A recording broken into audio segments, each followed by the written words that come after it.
Hello, I'm George Flinn. Today we're going in-depth with Tennessee Speaker of the House and Republican candidate for governor of Tennessee, Beth Harwell.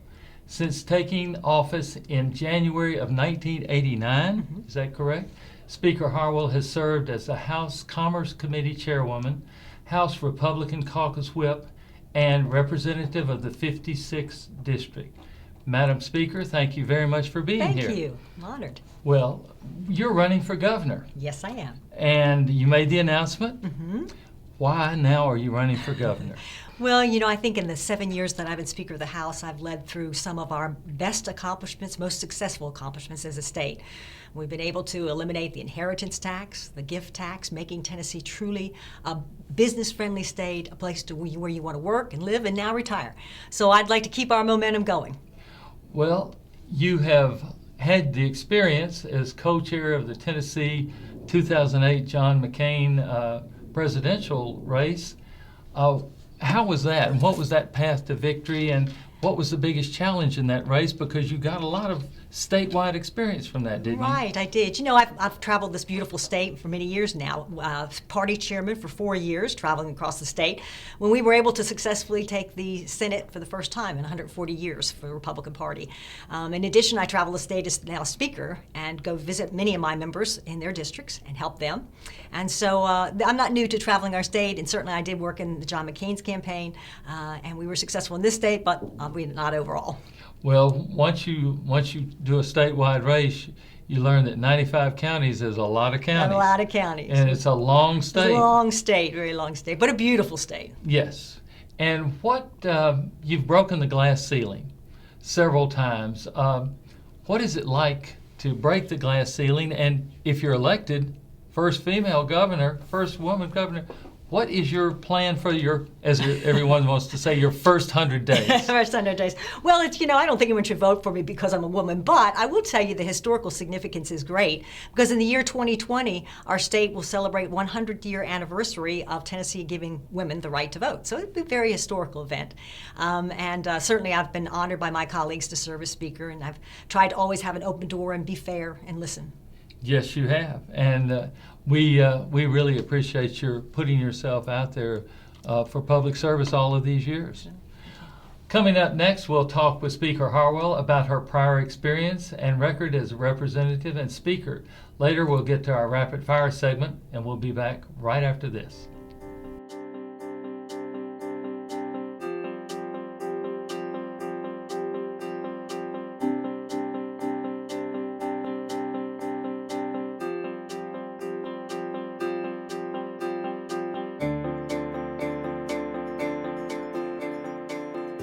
Welcome back. If you're just tuning into the program, we're joined by Speaker of the House and Republican candidate for governor, Beth Harwell.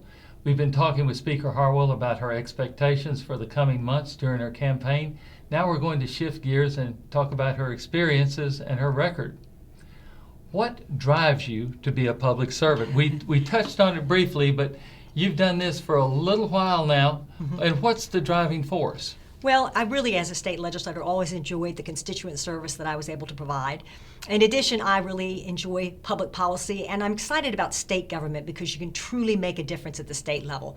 And we have, I think, one of the best functioning governments in the nation. I'm very proud of Tennessee. And I agree with you.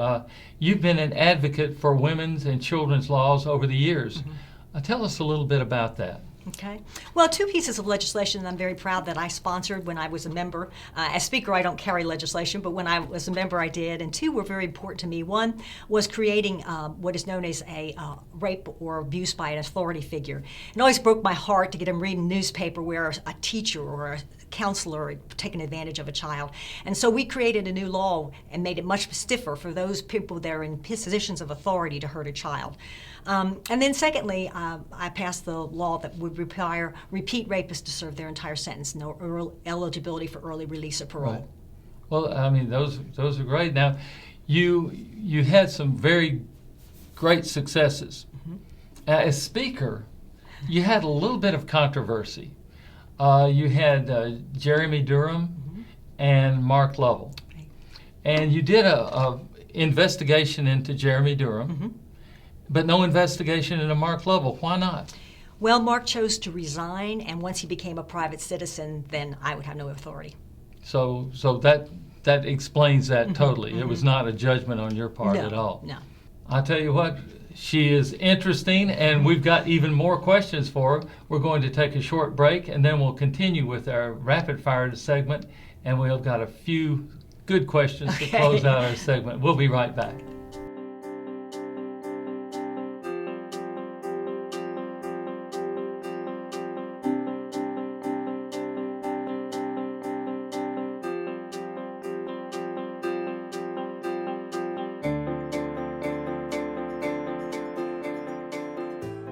Thank you for tuning in to In-Depth TV. I'm George Flinn, your host, and we've been having a great discussion with Speaker Beth Harwell about her ongoing campaign for governor of Tennessee.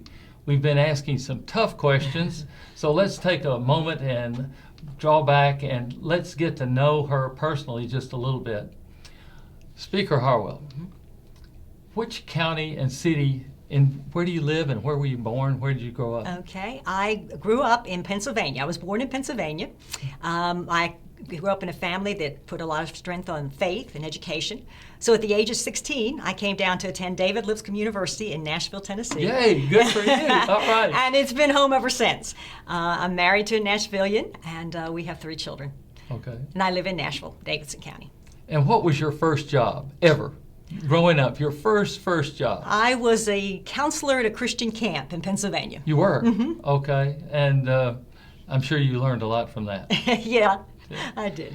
And you went to college, David Lipscomb, and what was your major? History and political science, and then I went on to my doctorate work at Vanderbilt University. Okay. Taught school at Belmont University for 4 years. Well, you've got a good resume in education there. Do you have children? I do, 3 children. And how old are they? Allie is my oldest, and she's 23. She lives in Colorado. And then my middle son is 21. He's going to be a senior in college. And then my baby will be a senior in high school this year. Oh my gosh! So you've got them all through the whole spectrum. I'm sure you're well read. What is your favorite book that you can think of right off? Well, I read the Bible every day. That's the most important book in my life. And gosh, I've read so many good books. I don't know that I could put a finger on which one I like the best. You know, I was kind of banking on the Bible being your answer. Yeah, I love Gone with the Wind. I like Grapes of Wrath. I'm just the classics. Right. And speaking of that, what's your favorite movie? Well, Gone with the Wind. Gone, GWTW. Yeah. Okay, this will be probably the toughest question. All right, I'm ready. The Vols, Commodores, or Tigers? Which is your favorite? I cover them all. I love them all. You love? Good answer. Yeah, there you go. Okay, we'll go to the Titans, Predators, or Grizzlies. All of them. Good for you. This may be even tougher. Lincoln or Reagan? That's a tough one.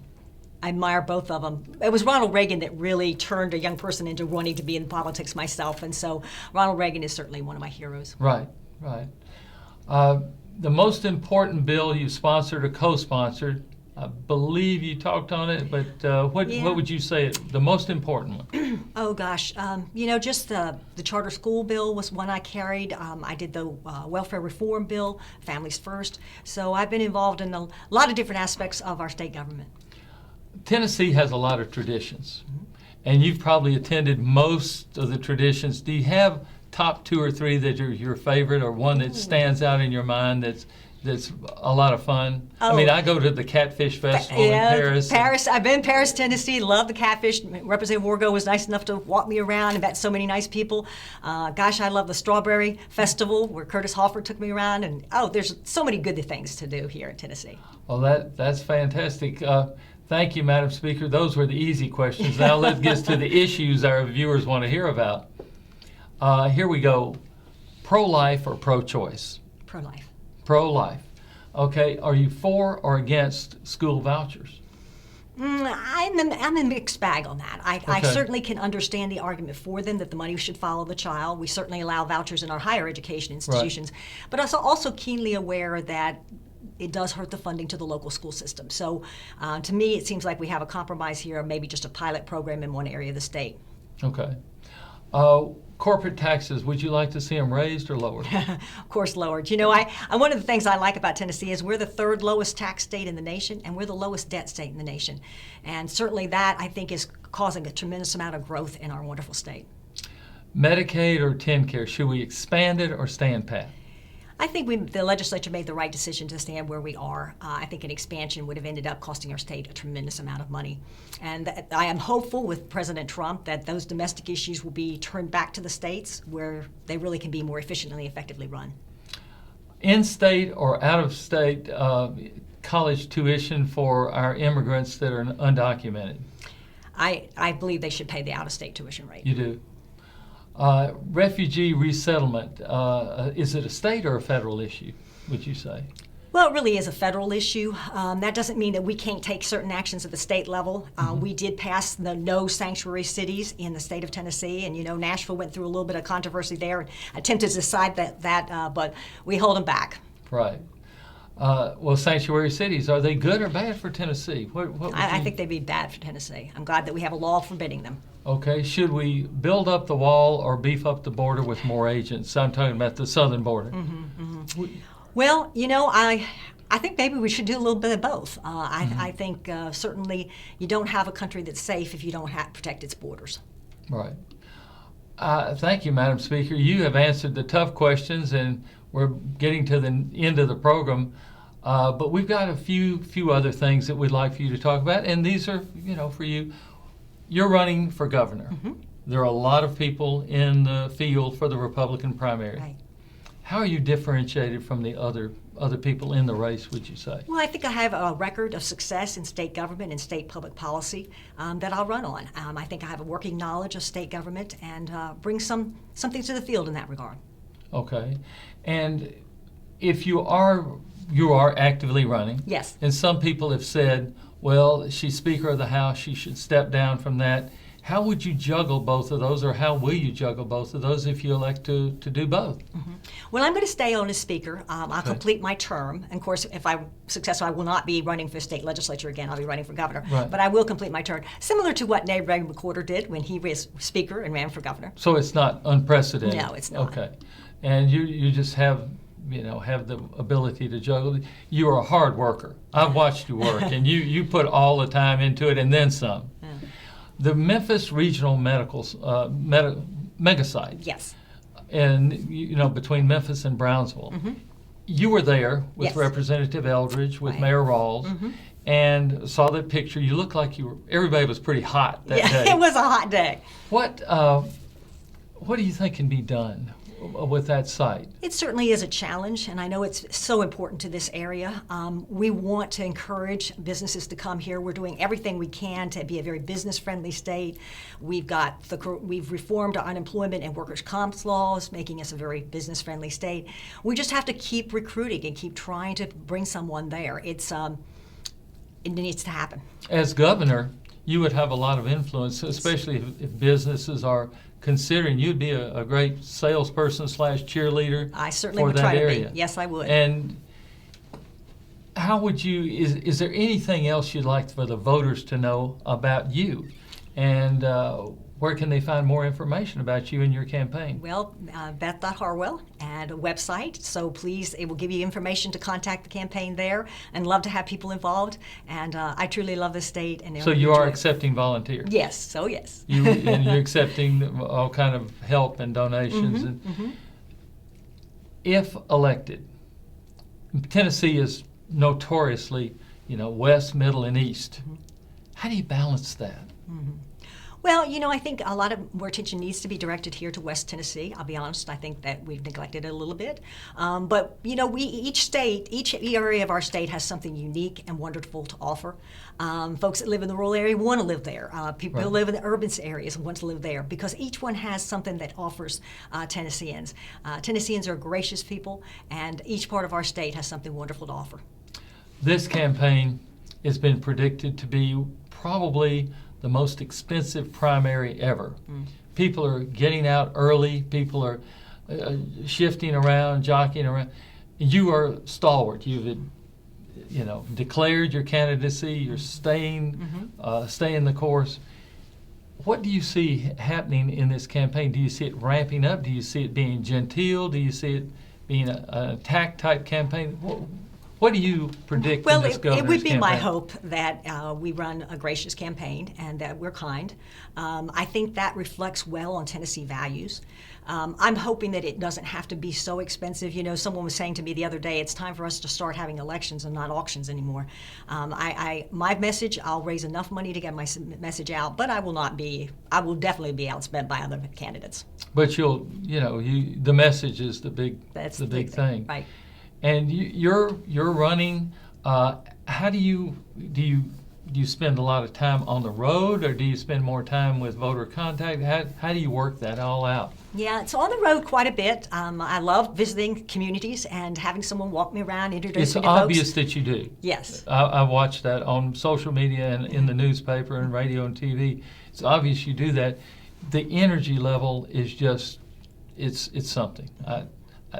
You've got the energy. Thank goodness you have it. Well, thank you. I'm enjoying it. I'm enjoying meeting Tennesseans on a daily basis. And this. I think you told me once. You never leave something without asking for the vote. And I'm going to want you. I want you to ask for the vote. Absolutely, Dr. Flinn. I would like your vote as well as your listening audience. I would be such honored to have your support. Well, we really appreciate you being here with us.